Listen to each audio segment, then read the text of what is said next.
बिस्मिल्लाहिर्रहमानिर्रहीम। अस्सलाम वालेकुम जी बच्चों, ये सेकंड चैप्टर है आपका बाइनरी नंबर सिस्टम का और इसके कुछ ये शार्ट क्वेश्चंस आपके सामने होंगे। आपने ये करना है कि इसमें देख लें, आपने जो नहीं रेडी किए हुए वो आप इनको चेक कर लें, समझ लें और उन्हें भी तैयार कर लें। आपके पेपर के लिए आपको फ़ायदा हो जाएगा, पेपर आने वाला है। ओके, तो इसमें ज़ाहिर है ये भी इंग्लिश मीडियम है, कोशिश करता हूँ उर्दू मीडियम भी देने की। तो क्वेश्चन नंबर 1 है, what is number system. Number system क्या होता है? अब देखें, जैसे आम रूटीन में हमारे पास नंबर सिस्टम है ना, अब 1 2 3 4 गिनती है हमारी, तो ये बेस 10 वाला ये एक नंबर सिस्टम है। कुछ आदाद हैं जो कुछ चीज़ों को शो करवाते हैं।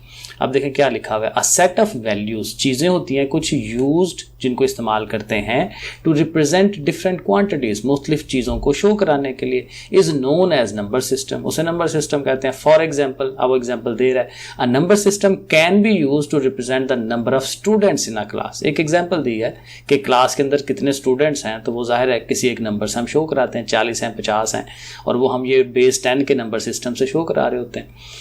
Question number 2, what is machine language. Machine language क्या है? A computer understand the language of ones and zeros. अब मशीन लैंग्वेज सिंपल वो लैंग्वेज है, वो जुबान है जिसमें कंप्यूटर हम बात को समझता है।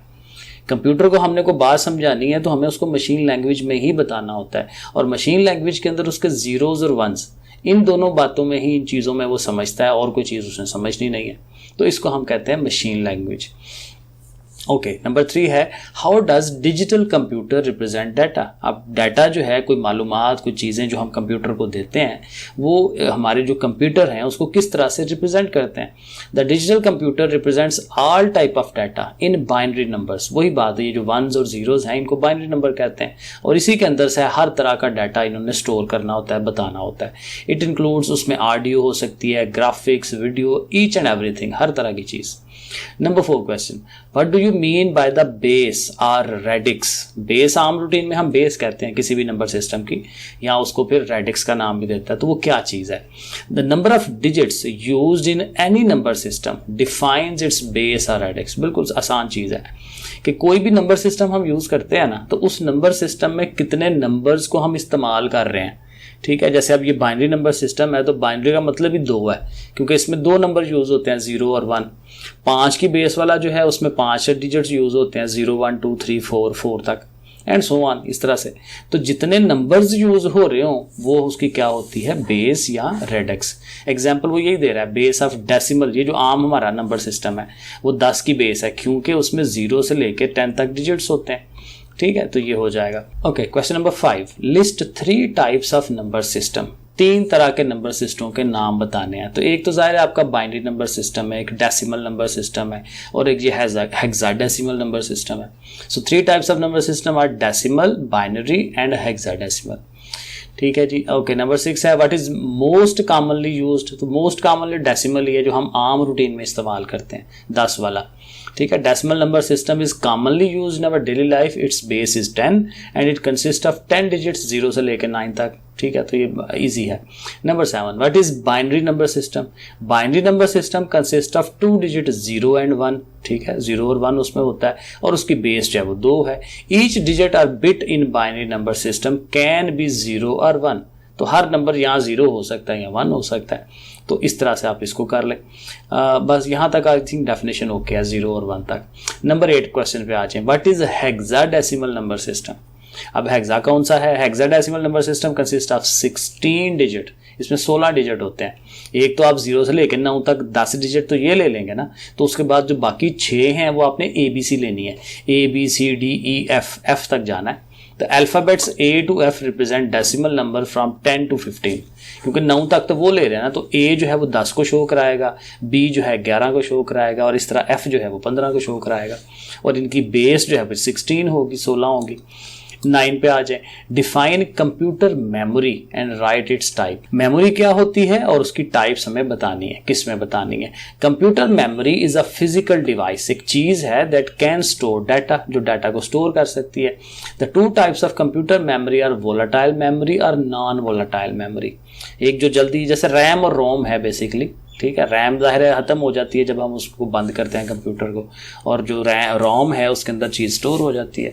बहरहाल वो आगे आएंगी। सो नंबर 10 क्या है, व्हाट इज़ वोलेटाइल मेमोरी। अब वोलेटाइल मेमोरी लहदा से हम एक्सप्लेन कर रहे हैं। So volatile memory is a device that can store data as long as the power supply. ये असल बात, power supply is connected to it. Power supply लगी हुई है तब तक वो स्टोर रहेगी उसके अंदर, जो ही आपने लाइट करंट खत्म की तो वो खत्म हो जाएगी। तो content of volatile memory are lost as the power supply is disconnected. ठीक हो गया, इसको हम रैम कहते हैं। व्हाट इज नॉन वोलेटाइल, और इसी के उल्ट होगा, वही सारी बातें उसके उल्ट। Non volatile memory is a device that stores data even if the power supply is not connected. Current आप नहीं दे रहे, बिजली बंद हो गई है, तो फिर भी आपने अगर स्टोर कर दिया था उसके अंदर तो ये स्टोर रहेगा। हार्ड डिस्क जो है, हार्ड ड्राइव इसकी मिसाल है, फ्लैश ड्राइव्स हैं, मेमोरी कार्ड्स होते हैं, ठीक है, ये सारी उसकी मिसालें हैं। 11 हो गया, 12 पे चलें। Right 3 differences between memory and storage. Memory और स्टोरेज में 3 फ़र्क बताने हैं।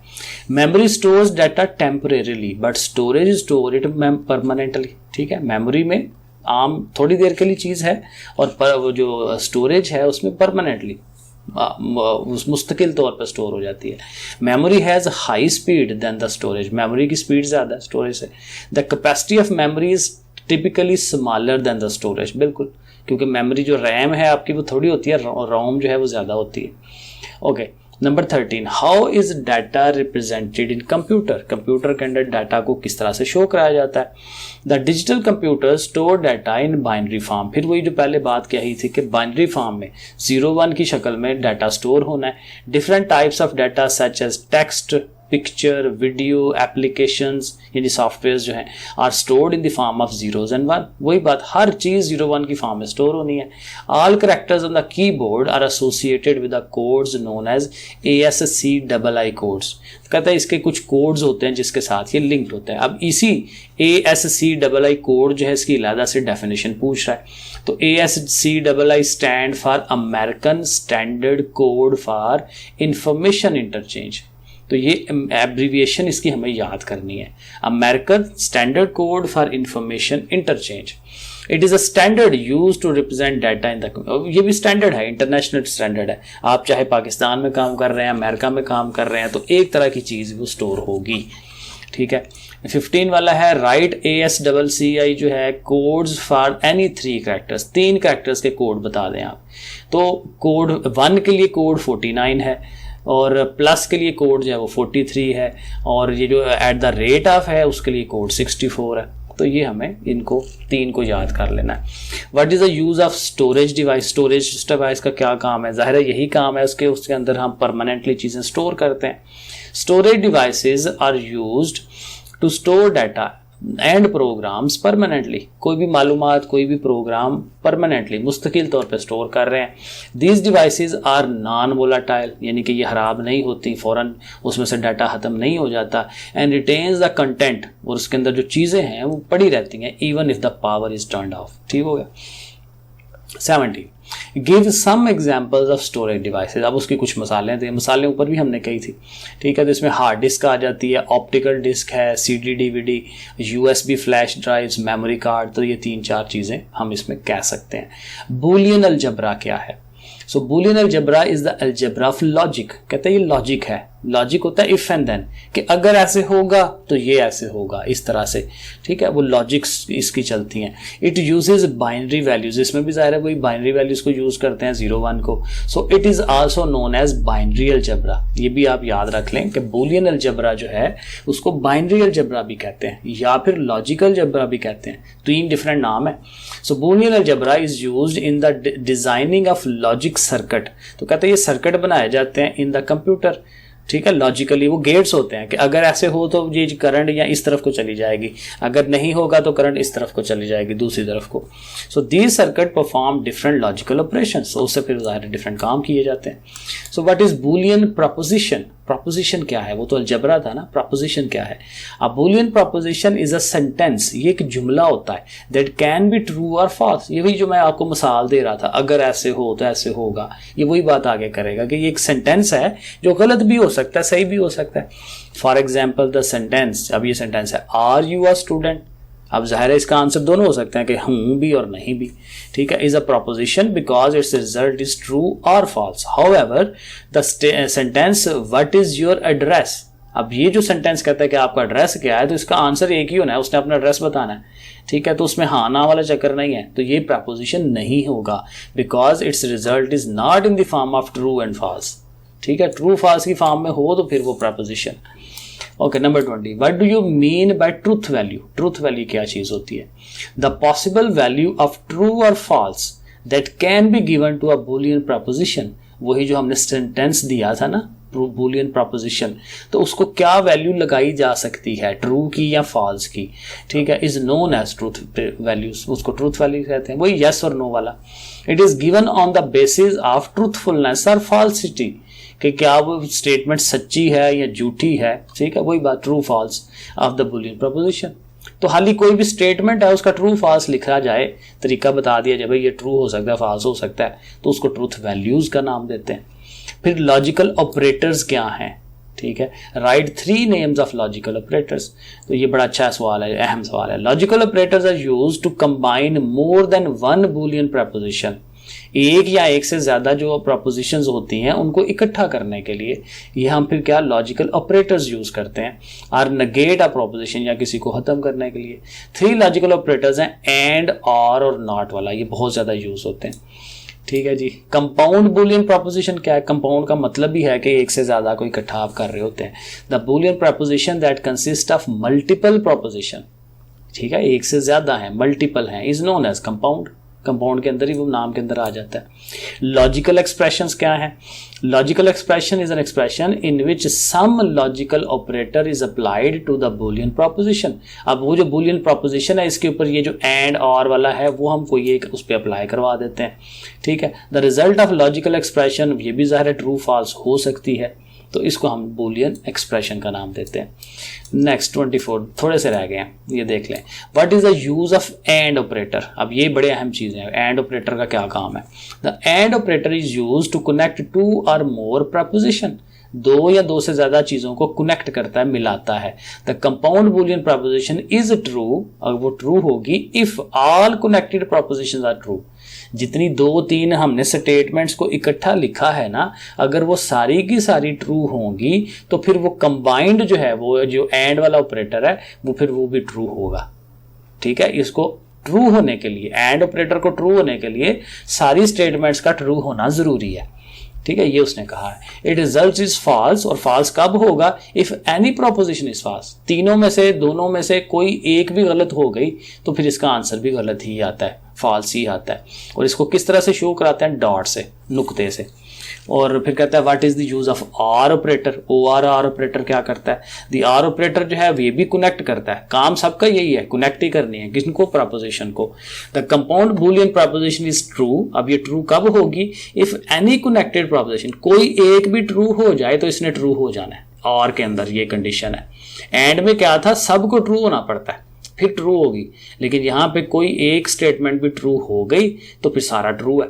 इट्स रिजल्ट इज फॉल्स, और फॉल्स कब होना है? इफ ऑल, अगर सारी की सारी फॉल्स है फिर इसने फॉल्स होना है, वरना एक भी ट्रू हो गई तो इसने ट्रू हो जाना है। और इसको किससे शो कराते हैं? प्लस से। फिर डब्ल्यू इसने क्या लिखा है? ये व्हाट है। What is the use of not operator. तो नॉट ऑपरेटर का क्या इस्तेमाल है? तो नॉट ऑपरेटर इसका भी काम वही है। The not operator is use to negate, क्योंकि इसके नाम के अंदर ये नॉट, तो किसी प्रपोजिशन का नेगेटिव बताना, उसके उल्ट बताना। भाई ये चीज ऐसे है तो उसको मनफी में बताना है तो नॉट लगा दें साथ उसके, कि उसके उल्ट काम हो रहा है। It reverses the result of a preposition. कोई एक प्रपोजिशन है, उसका जो आंसर आ रहा है उसका ये उल्ट हो जाता है। फॉर एग्जाम्पल, ये उसने एग्जाम्पल दी है, पी क्या है स्टेटमेंट? टुडे इज फ्राइडे, ठीक है, ये एक प्रपोजिशन है। तो उसका नॉट क्या होगा? नॉट क्या होगा? पी विल बी फॉल्स, कि वो फॉल्स है, कि जी फ्राइडे नहीं है, ठीक है। तो उसके नेगेट कर देगा, उसको उल्ट कर देगा, तो नॉट ऑपरेटर हो जाएगा। फिर कहता है ट्रुथ टेबल क्या होता है? बड़ा अहम सवाल। A truth table is use to check whether a proposition is true और फॉल्स। वो एक टेबल बना के हमने रखा होता है और उसकी मदद से हम किसी स्टेटमेंट के लिए हम चेक करते हैं, क्योंकि हमें याद रखना फिर मुश्किल हो जाता है। तो ट्रूथ टेबल से हम देख लेते हैं कि कोई एक स्टेटमेंट कब ट्रू होती है, कब फॉल्स होती है। It is typically use to check the truth values of a proposition in which logical operators are used. Operators use कर रहे हैं ना, एंड और आर और नॉट वाला, तो फिर हमें चूंकि याद नहीं होता तो हम यहाँ से टेबल से देख लेते हैं। 28 what is commutative law of boolean algebra. Boolean algebra का कम्यूटेटिव लॉ क्या है? सो कहता है commutative law state that the order of application of two separate propositions is not important. यानी ऑर्डर इंपॉर्टेंट नहीं है, वो जो 2 स्टेटमेंटें या 3 स्टेटमेंटें आपने लिखी हैं तो जो मर्जी पहले आ जाए, जो मर्जी आगे चले जाए, तो उसमें फर्क नहीं पड़ता, वो सही रहेगा, ठीक रहेगा। It means that the order in which 2 variables in a boolean expressions are calculated does not change its result. तो रिजल्ट में कोई फर्क नहीं पड़ता कौन पहले आ रहा है कौन बाद में आ रहा है। ये क्या है? Commutative law. डिस्ट्रीब्यूटिव में 3 होती हैं चीजें। The distributive law is the most important law. Okay, ठीक है। It involves 2 operators. अब इसमें 2 ऑपरेटर्स आ जाते हैं, एंड भी आ जाएगा तो आर भी आ जाएगा, ठीक है। उसमें ऊपर वाले में एक ही था कम्यूटेटिव के अंदर, इसमें 2 आ जाते हैं। और लास्ट क्वेश्चन है what is identity law of boolean algebra. ये क्या चीज है? The identity law works with 2 operators. पहली बात तो वही है, 2 ऑपरेटर काम करेंगे, एंड और आर, ठीक है। It states that a variable और ये क्या है, anded with 0 false is always equal to that variable. Okay, इस क्वेश्चन की मुझे कुछ समझ नहीं आ रही तो ये देख लीजिएगा आइडेंटिटी लॉ ये क्या बनता है, इसको रट्टा मार लें। तो ये यहाँ तक ये आपके शॉर्ट क्वेश्चन है सारे एक चैप्टर के, तो इनको ध्यान से देख लें, समझ लें और तैयारी करें, अपनी 2nd चैप्टर अपना रेडी करें। ओके फिर बच्चों, अल्लाह हाफिज़।